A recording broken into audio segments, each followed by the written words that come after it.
Welcome, my friends, to Inside the Minds of Authors. I'm DC Gomez, and I'm thrilled you're joining me today for a fun conversation with a passionate author. We're kicking off the program, like it's our tradition, with a short reading from the feature book.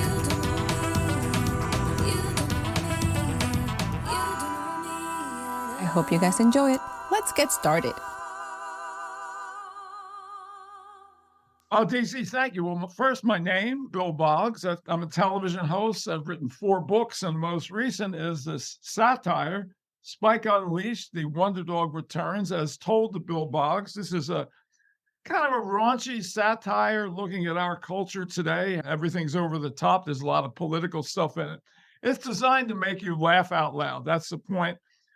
Spike, the Wonder Dog, is narrating the story. His master is Bud's boss, is Lombardo. And we come into this near the beginning of the story in High Point, North Carolina, with one of the Kardashians, Spike the Wonder Dog isn't sure which Kardashian it is arriving in High Point, North Carolina, the furniture capital of the world, to promote a new line of wide-bodied chairs, wide-bodied chairs. So anyway, this picks up a description of what is happening in High Point, with the crowds lining the streets when the Kardashian has arrived in a special helicopter. So here we go. Again, Spike the Wonder Dog is narrating the story. The High Point Police Department struggled to restrain the onlookers, hoping to see the baby Kardashian is part of this, who was asleep in a lace-covered manger, handmade for the occasion at the Brothers of Nocturnal Emissions Monastery. Mother and baby were seated in a gleaming white vehicle with green stripes that resembled a cross between the Popemobile and Homer Simpson's car, the Homer. Inspired by an illustrated history of papal transport printed on a souvenir placemat purchased at the Rome airport, Carolina Custom Cars created the thing on the chassis of a golf cart. The Simpson freak Stoner, who headed production, couldn't get the idea of Homer's vehicle out of his mind, so we ended up with the irony of the Kardashian mobile being a merger of cartoon and religion. The parade began with a roar from the crowd that rattled our reviewing stand. The UNC marching band strode down Main Street, playing the controversial new woke version of the national anthem, punched out by the unlikely collaboration of Jay-Z and James Taylor in an all-night Zoom session. Quote, "Not quite ballad, not quite hip-hop, not quite right," the New York Times proclaimed in its review of the new PC anthem. Quote, "Perhaps its most relevant feature is the omission of the word brave in the one remaining lyric line from Francis Scott Key's original composition, into the land of the free and the home of the blank, which allows those singing to choose the word they want to commemorate and the blank. Today, the huddled masses filled in by wildly screaming, 'Kardashian!' Most in the crowd were scrolling on their phones as the first float rolled by carrying local veterans of World War II. The proud old men looked like they'd rather be at home, comfortably sleeping through some black and white TNC movie than squandering valuable energy waving at distracted onlookers. But wave they did, even though they weren't quite sure why they were being hauled out for a parade when it wasn't Memorial Day. But an interviewed a vet that morning before the parade. "Why the parade? Did we finally end that goddamn war in Afghanistan?" the stooped old man asked Bud. "Rest assured it's over," Bud told him. "No, this parade's for a Kardashian. You know, young man, I actually saw 5 Civil War veterans in their blue Union Army uniforms in a parade in Newark in 1946, the old soldier recalled. And now that's what it's like for this crowd. Here I am, 80 years after the big one, wearing my blue dress. They cheered in 46. Will they cheer today?" "I sure hope so, but things are way different now," Bud said. "What's a Kardashian?" "That's what I mean," Bud answered. I looked up at the old man and wagged my tail and smiled. "You look like Patton's dog, Willie. Take good care of this guy," he said, gesturing to Bud. I had no idea in that moment how challenging doing that was going to be for me. That means as the story is going on. This is the very beginning of the story.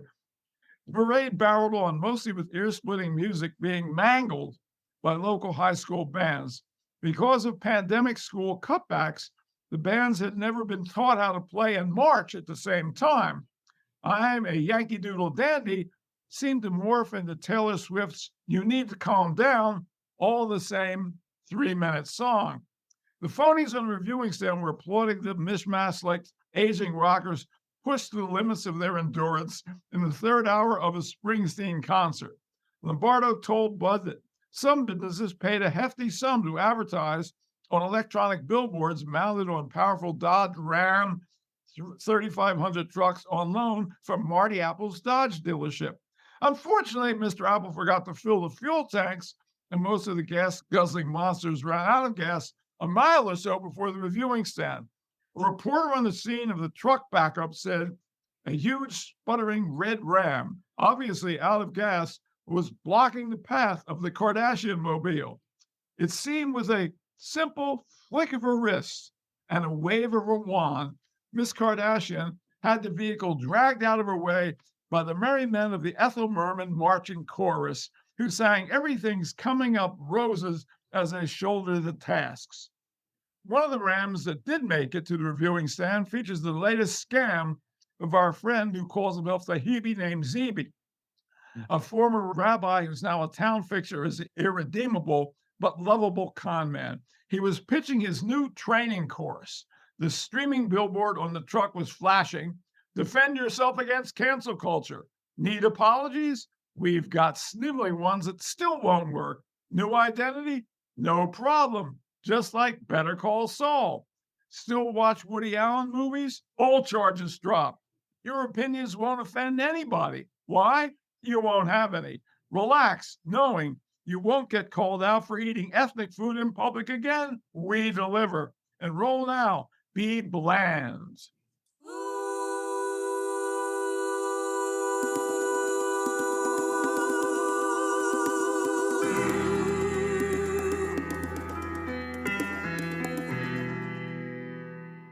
Hi, everyone, and welcome to Inside the Minds of Authors. Welcome back to day 2 of kicking off our amazing new season. We're so excited you're joining us.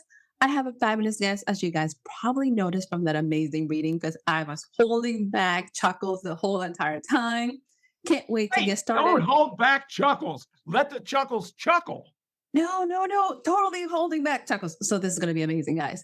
If you're new to the podcast, go ahead and subscribe. You don't want to miss a single episode. We are available in all podcasting stations, as well as my YouTube channel and my website, so you cannot miss it.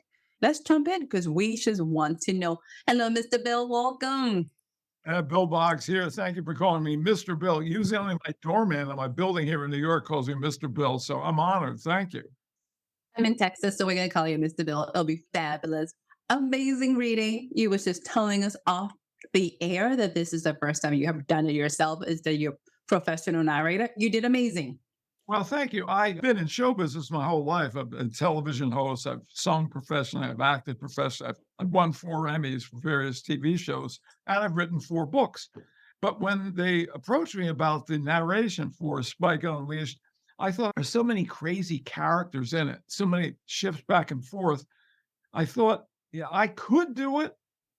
I'd rather get a professional to do it who's a professional actor. And I think it would be better. And it got my ego out of it because people say, Bill, why didn't you read it? I just think the audio version has turned out to be almost like a table reading for what the book is going to end up as a cartoon. There are 2 Spike books. The first one is called The Adventures of Spike the Wonder Dog. Right. That came out in 2020. About a year after I finished promoting it, I immediately started writing this Spike Unleashed, The Wonder Dog Returns. These are not children's books, DC. The books are essentially R-rated, raunchy satire. The closest thing I can say, it's something like Family Guy. If you like Family Guy and the humor of Family Guy, you'll dig this. So this is in the process, it's going to take a while because of the writer's strike, of being optioned for a whole cartoon series. And it's designed to make you laugh. I started my career as a comedy writer And I've gone back to my roots. My last TV show, My Generation on PBS, went off the air about 7 years ago. And I said, okay, now I'm in my 70s. I'm going to write full time, unless somebody wants me for TV. And guess what? Nobody wanted me. So I'm glad I'm writing. I was going to jump into the writing. You have such a prolific career. I'm taking notes and still going, oh my God, this is absolutely fabulous and amazing. I need to know the writing process because going from television and you're doing comedy, those structures are very different than coming back and creating a novel. How did you focus your mind to say, okay, we're switching gears, we're going to play in this genre? Tell us. Well, it's not really a matter of shifting gears. First off, I have a talent. Now, that's not bragging because it's a limited talent. I'm a very creative guy and a funny guy. Now, if you said you got to be a dentist or you have to be an engineer or you have to be a pilot, the plane would crash, your tooth would fall out, wouldn't work. So within that, DC, I feel that if you have a creativity, you can focus it in various directions. But to be really honest, I wrote my first novel in 1980 while I was on television. I got up early in the morning. That book was called At First Sight, and it was a romantic comedy love story. Ultimately, years later, it was optioned by Renee Zellweger for a movie that did not get made. The second book I wrote was called Got What It Takes, a self-help book where I interview successful people about the internal qualities that made them successful. But what I wanted to focus on with the Spike series here was my roots essentially as a comedy writer. So the way I write is an instinctive thing. I'm just old enough that as a very little boy, I caught the end of the golden age of radio when I was 3, 4, 5, 6 years old. My parents must have had a couple extra bucks. We were not a wealthy family. They bought me a little white radio that I listened to every night and during the day. And people forget, and this is really a forgotten point, DC. Radio was called the theater of the mind. You ever hear that term before? I have very long time ago. So Yes. in my head, listening to Mr. Keene, Tracer of Lost Persons, the Roy Rogers Show, Bobby Benson and the B-Bar-B Riders, all these different dramas and comedies, I had developed an inner vision where I would see things happening. I would urge any parent, read to your child in the darkened room, not dark room, let them have an inner vision. So when I start writing, two things happen. First, I have an inner vision and I see the scene that I just read unfolding in my head. And then I write it as I see it using comedy chops to make it as humorous as I think I can. But that's the first thing. The second thing of note here is that the dog, Spike, is narrating the story. The conceit is that Spike has told me the story. And there's a whole thing about psilocybin and how that happened and how the dog was able to communicate with me personally. It just didn't really happen, but the psilocybin enabled the dog to convey his thoughts to me. So what happened was, as I first started to write the process inside the mind of an author, I've told you about the visual structure. The second thing that happened magically was when I sat down to write, I thought I had this idea based on my own life. I had a show in High Point, North Carolina, a talk show, Sudden Exposure. The book opens in High Point, North Carolina, at the same station where I worked, same title show, with a host not named Bill, named Bud, who has an English bull terrier, like a dog like this, with a spot on his eye. This is very little Spike here. Oh, hi, DC. Good to see you. Now keep interviewing. So I thought, what? And right before I came to New York for my bid break doing Midday Live from High Point, the dog got killed. Spike the Wonder Dog was on my TV show, enormously popular. He got tremendous amount of fan mail, DC, more than I did. And he got killed. It was horrible. The idea I had for the first book that led to the second book, what would have happened if Spike came to New York in today's world with a talk show host like me, and they became big, successful TV and social media stars? So that was the idea. The dog tells me the story. That's the process. I absolutely love the way you created it creativity flows out of you in so many different ways because even the process of how you put the book together was absolutely entertaining and fabulous. Thank you. As you're writing this series and you're now in book 2, are you thinking about doing a book 3 for Spike? Yeah, it's going to be a trilogy. But the first thing that has to happen is I've been relentlessly plugging Spike Unleashed, relentlessly. It gets boring after. This isn't boring, but soon I'm going to stop my relentless plugging and get back into getting the material optioned as a cartoon for Netflix or Prime Adult Prime Video. I have a couple of good leads. I have an agency that loved the book. The second head of the agency read it on a trip to Paris. Right? They said he did it anyway, and he loved the book. So we'll see what happens. But the strike has delayed that. Once I get that deal in place, unless I am needed as a writer on the cartoon, and I'll be an advisor and executive producer, I'm going to write the third, which will be called Ends of the Tail. I don't know if it's going to be TAIL or TALE. One of those. Ooh. So I need to know, how do you decide what pop culture's events is Spike going to be doing? Because I love the whole parade and the commentary. I can't make a decision. It just flows. I've been being Okay.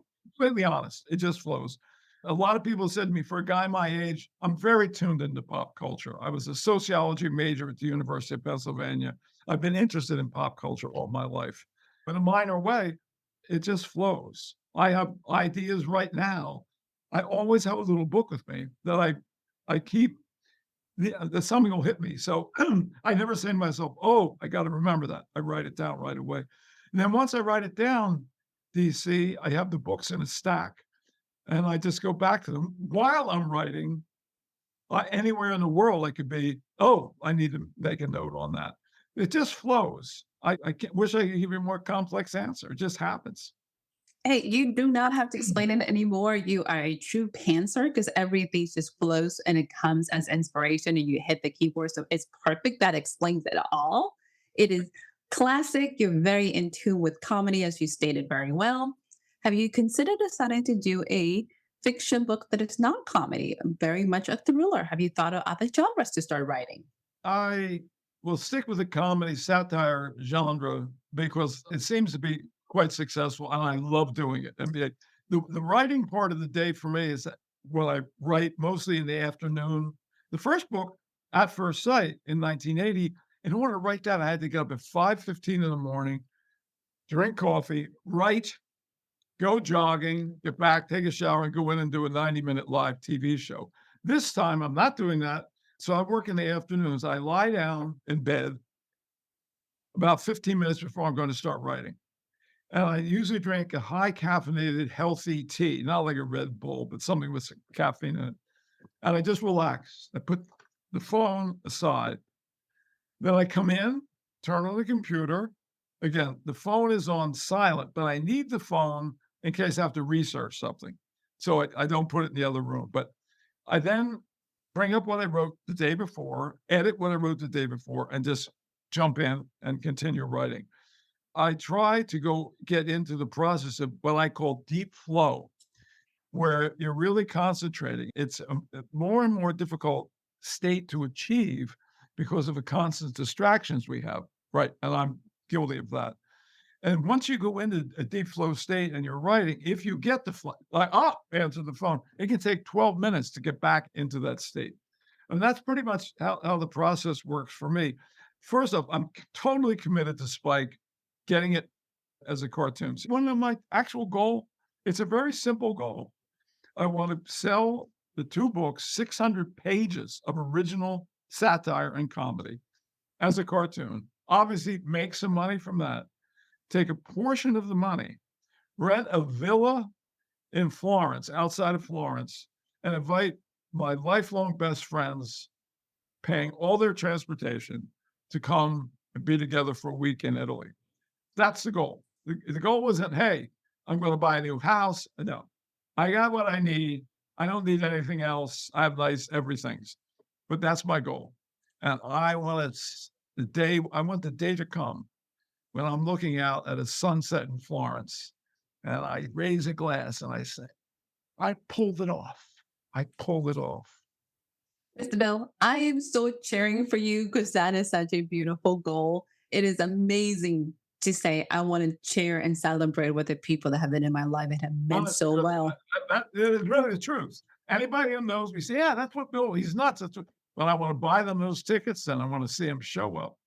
Now, in order to help me do that, you got to get the book, Spike Unleashed. Now, it's not that the sales from the book, it could enable me. It's very difficult to sell a lot of books these days, even though this is my fourth book. But I want to hear from people what they think. Because if you're a comedian writing material, DC, you go on stage and it works or it doesn't work. But as a writer writing comedy, the only time I get feedback is when somebody's reading the book and, they call me if they know me or they see me on the street. Get Spike Unleashed. It's only $18, like on Amazon. And let me know what you think. Okay, folks? It's designed to make you laugh. It's one of those things that we all need right now is a laughter, is a pick me up in this book. Two of them, by the way. Let's be honest. Two of them are going to get you there. Mr. Bill, you've been writing for a while. Your career expands in so many different areas. What advice would you give an up and coming author? Well, that's a good question. Yeah, the areas that I've had Midday Live with Bill Boggs, then Bill Boggs Corner Table on the Food Network, and a couple of stage shows I've done, some acting. The advice that I would give to young authors is you have to write. I mean, I decided, the one thing I can control, it's like being a painter, I can control my time and I can control writing, meaning that I don't need a lot of equipment to do it, like shooting a TV show. The simple advice I give to authors is have resolve, know that you can do it, and then block out time and write every day. You can't edit a blank page. And if you don't like what's coming out, it's like, if you turn on a water faucet and rust comes out, you don't turn it off. Keep it flowing. Keep it flowing. Have people whom you really trust who are not going to BS you read the material at some point, not early. Keep it in your head. Don't discuss it with everybody. The late actor, Tony Curtis. Remember Tony Curtis, the actor? You ever hear of him? I do. Yeah. He wrote a book, and about the same time my first novel came out, and I was interviewing him on Midday, and he said, when you're writing, do you tell people what you're writing? You tell people the story? I said, no, I can't do it. I got to keep me either. I can't let them have it. So there's just a couple of tips, right? Those are so on point. Sometimes we want to tell the world, and that fear of what they're going to say tends to kill so many dreams for people. So I'm like, just keep it to yourself. Just experience the book as you write it. Thank you, Dee. So yeah, you're absolutely right. I'm a firm believer in the word resolve, meaning I'm in my apartment here in New York. When I knew that my TV career with the last show, after having 15 shows, went off the air, I was standing over there. What am I going to do next? And I said, from this point forward, I identify myself as a writer. I literally said, I'm no longer a guy who thinks I'm a talk show host. I need to get another TV show or produce another TV show. I'm a writer. And I firmly believe in having resolve, committing it to yourself, nobody else, and then delivering the goods for yourself. The sense of self-worth that comes through when you have a goal and set out to do that goal, and you're passionate in the pursuit of that goal because you're passionate about what you're doing, that's fabulous. You can't buy self-esteem like that. You can buy drugs that can make you feel that good, but you can't buy real self-esteem like that. It's such a pivot, and it's such an unstoppable movement because you committed and you are officially the first one signing up for that thing. So, Mr. Bill, that is absolutely powerful.